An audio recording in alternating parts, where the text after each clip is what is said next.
أصيلة في الأعراس الشعبية الفلسطينية، لا سيما ذات الطابع البدوي، والتي ما زالت تحافظ على حضورها رغم طغيان زمن الحداثة كجزء أصيل من التراث والفلكلور الشعبي الفلسطيني. فلنتابع ذلك سويا.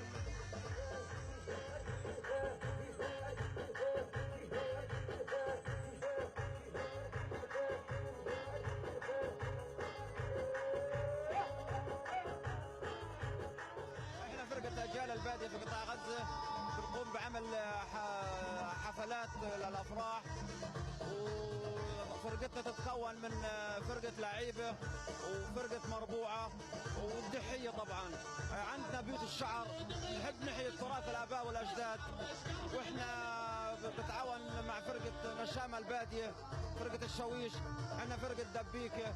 احنا معنيين بإحياء التراث البدوي خاصة، ومعنيين بإحياء التراث الفلسطيني عامة يعني.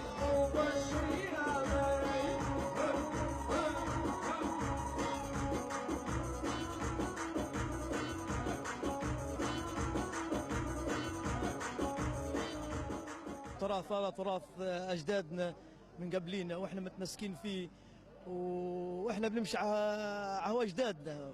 الدبكة، وهي الدبكة هي أصل الفلسطينية، هي الدبكة والدحية، هي كلها وطني يعني.